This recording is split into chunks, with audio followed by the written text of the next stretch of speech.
You see, what happens is this then, that an individual who all his life long has played the social game is then says, well, now I've done that. I've assumed this role, I've become identified with tinker, tailor, soldier, sailor, whatever it was. But now who am I? Really? In order to find that out, I have to go off by myself. Why? Because you have a role conception, a mask conception of yourself, because other people tell you who you are. We are constantly, in every social interchange, in the most common remarks, telling other people who they are. Everything leads up to that. The way I act towards you, the way you act towards me, tells me who I am and tells you who you are. For example, you come and sit here and listen to me talk. You are, by doing that, telling me I'm some kind of a teacher. And you're telling yourselves that you're some kind of students. And that's only one thing, you see, one little incident. In business, every day, in your housework and everything you do, everybody around you is telling you what you are and who you are by expecting certain behavior from you, which if you're a reasonable and socially inclined person, you perform, because that's what's expected of you. So you are told who you are. See, it's not much fun to be happy and not know it.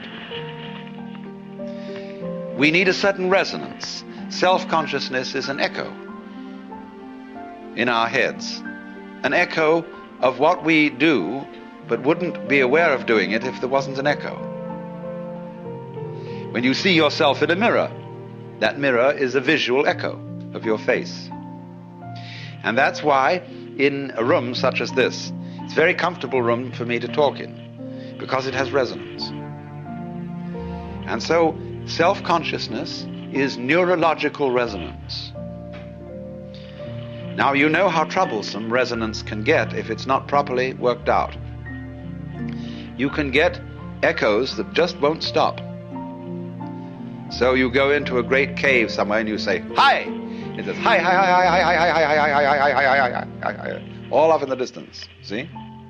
That's very confusing. Now that's the sort of snarl that self-consciousness can get into, and we call it anxiety. When I keep thinking, did I do the right thing? In the course of some performance, if I'm constantly aware of myself in a kind of anxious, critical way, my resonance becomes too high. And so I get confused and jittery. But if you learn that self-consciousness has limits, that self-awareness cannot possibly enable you to be free of making mistakes. You can learn to be spontaneous in spite of being self-aware and enjoy the echo.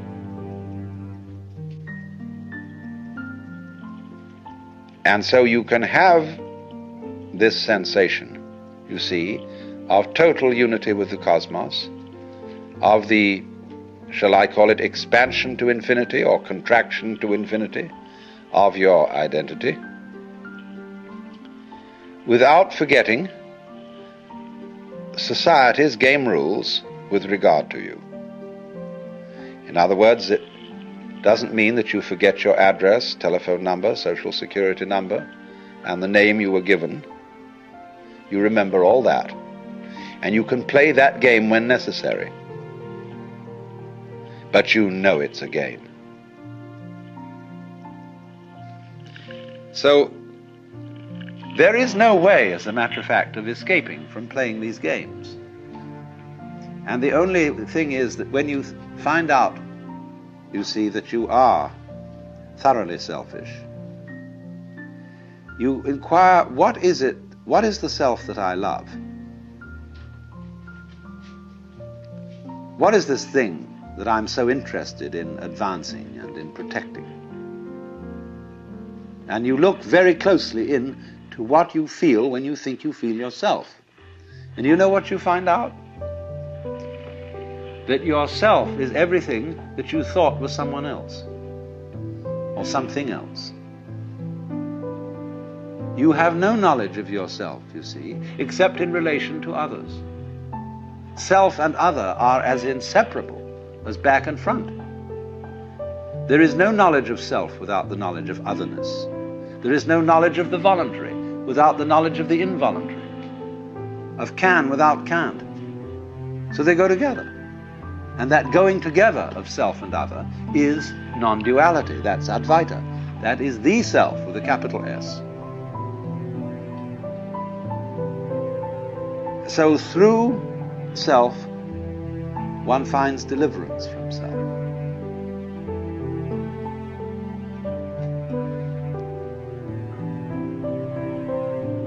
And so finally we come to the last consideration,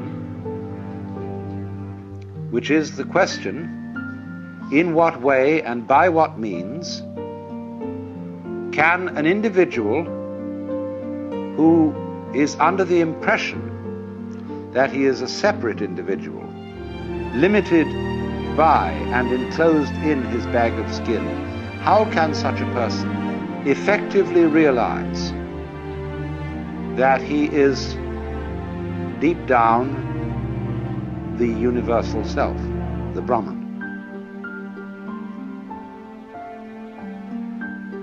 This, of course, is a curious question. It proposes a journey to the place where you already are. Now, it's true that you may not know that you are there, but you are. And if you take a journey to the place where you are, you will visit many other places than the place where you are, and perhaps when you find through some long experience that all the places you go to are not the place you wanted to find, it may occur to you that you were already there in the beginning.